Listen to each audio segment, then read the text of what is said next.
Assalamu alaikum. Welcome to the optics course.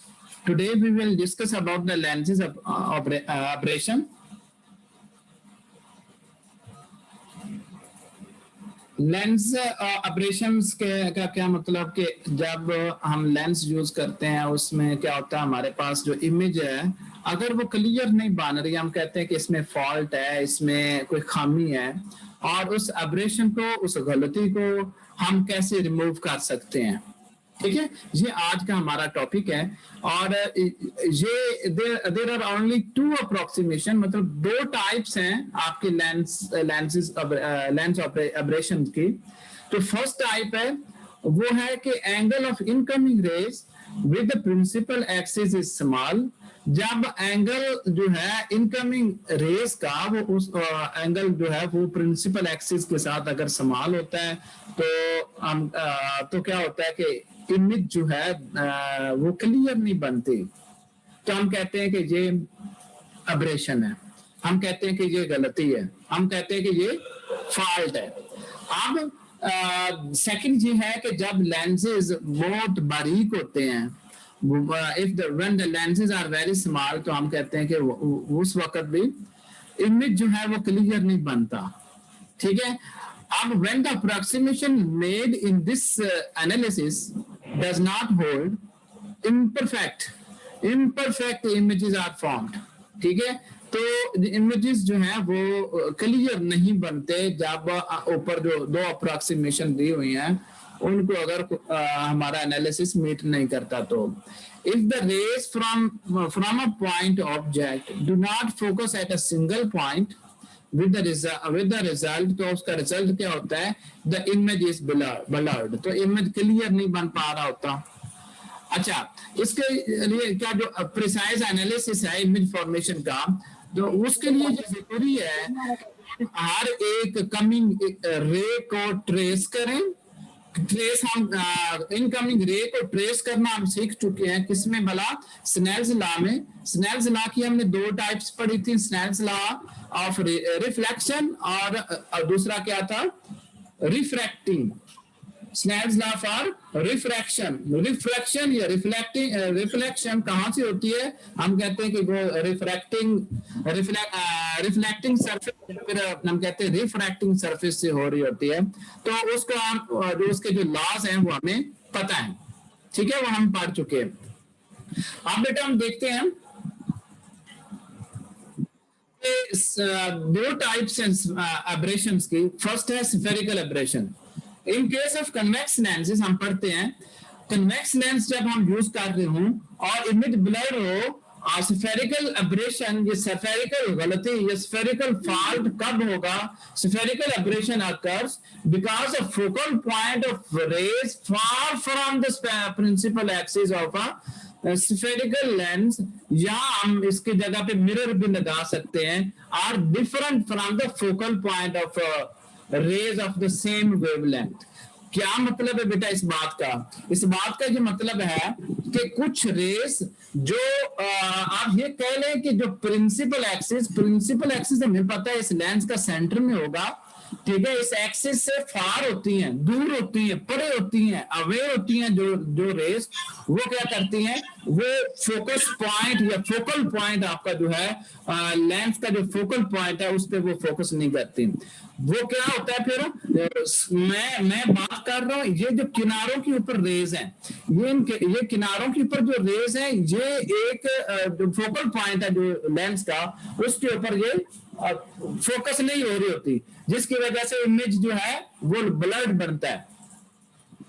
अब ये है कि हम ये स्फेरिकल एब्रेशन को रिमूव कैसे कर सकते हैं।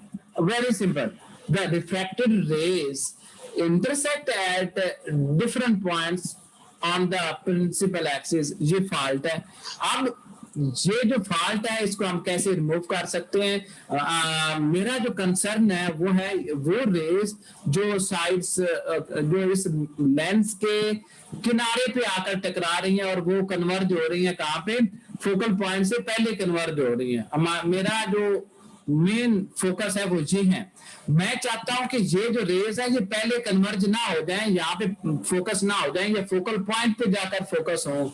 तो हम क्या करते हैं, spherical aberrations can be reduced by adjusting the aperture size. आप क्या करें, अपर्चर साइज एडजस्ट कर ले। अपर्चर क्या होता है, अपर्चर होता है कि वो होल, वो ओपनिंग जहां से आप रेस को अलाउ करते हैं पास होना, आप अपना जो अपर्चर है वो थोड़ा नैरो कर ले। ये जो साइड्स वाले रेज हैं ये रिफ्रैक्ट हुई ना, इनसे जो है ये आगे पास ही ना हो। तो हम कहते हैं कि इस तरह इस एब्रेशन को, इस गलती को हम मिनिमाइज कर सकते हैं। ठीक है, सेकंड हम एग्जांपल लेते हैं कनकेव मिरर की।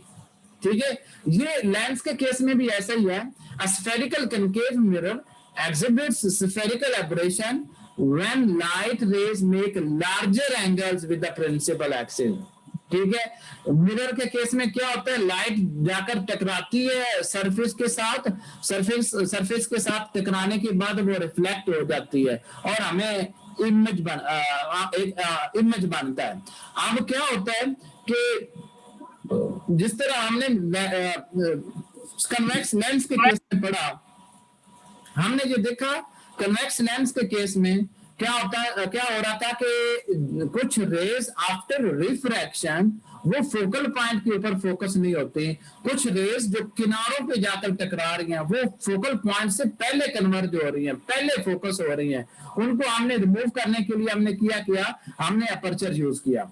ठीक है, यानी उसकी ओपनिंग को कम कर दिया, जो साइडों पे जाकर रेस टकरा रही हैं उन रेस को हमने ब्लॉक कर दिया। ठीक है, अब हमारा क्या प्रॉब्लम क्या है यहाँ पे ये प्रॉब्लम है कि वो रेस जो प्रिंसिपल एक्सिस के साथ बड़ा एंगल बना रही हैं, लार्जर एंगल बना रही हैं, वो भी प्रॉब्लम कर रही हैं। वो क्या कर रही हैं कि वो भी जो जिस फोकल पॉइंट के ऊपर हम लाइट को फोकस करना चाह रहे हैं उसके ऊपर फोकस नहीं हो रहे हैं, जिसकी वजह से इमेज जो है वो ब्लर्ड बनता है। Let's see how we can reduce the spherical aberration in case of mirror.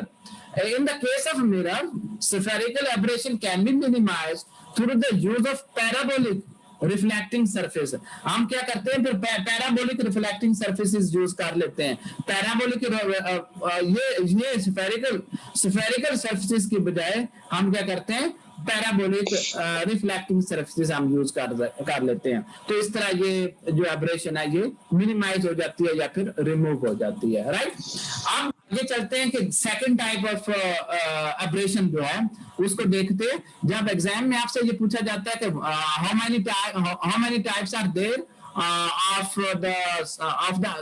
the aberrations, तो आपने बताना होगा कि there are two types of aberration. First is spherical aberration and the second is chromatic aberration. Spherical aberration में क्या होता है, image जो है वो क्लियर नहीं बनती और हम उसके तरीके हमने देख लिए कि हम उनको रिमूव कैसे कर सकते हैं या उसको मिनिमाइज, उस एब्रेशन को, उस गलती को, उस फॉल्ट को हम मिनिमाइज कैसे कर सकते हैं। ठीक है, सेकंड है क्रोमैटिक एब्रेशन। क्रोमैटिक एब्रेशन में क्या होता है कि इसमें भी होता वही है, लेकिन जो स्फेरिकल एब्रेशन हम पढ़ रहे थे उसमें जो इंसिडेंट रेज हैं वो एक ही वेवलेंथ की होती हैं, लेकिन क्रोमैटिक एब्रेशन में जो इंसिडेंट रेज हैं वो मुख्तलिफ वेवलेंथ की होती हैं। मुख्तलिफ वेवलेंथ, हर एक वेवलेंथ एक डिफरेंट कलर को रिप्रेजेंट कर रही होती है। ठीक है, इस तरह क्या होता है, इमेज जो है वो ब्लर्ड बनती है due to mixing of colours. तो हम क्या होता है कि हमें वो इमेज क्लियर नजर नहीं आती। तो फर्स्ट हम देखते हैं कि इन केस ऑफ कन्वेक्स लेंस के तो हम देखते हैं कि ये किस तरह क्रोमैटिक एब्रेशन जो है वो रोल प्ले करती है। When a materials index of refraction varies with wavelength, जब हम कहते हैं कि किसी मटेरियल का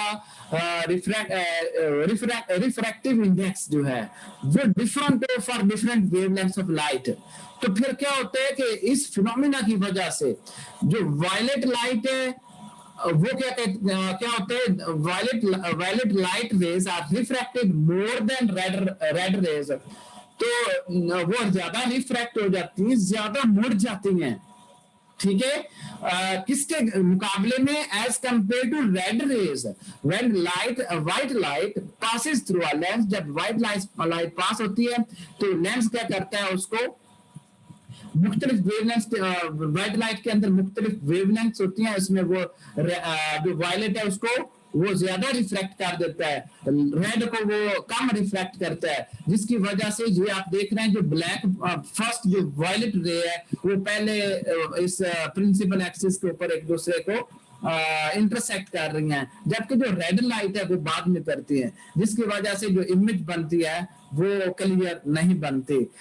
इसी तरह जो रेड और वायलेट तो बाउंड्रीज है ना व्हाइट लाइट की, तो बाकी जितने भी कलर्स हैं वो इन दोनों के बीच में आएंगे, intermediate between these two red and violet wavelength, ठीक है।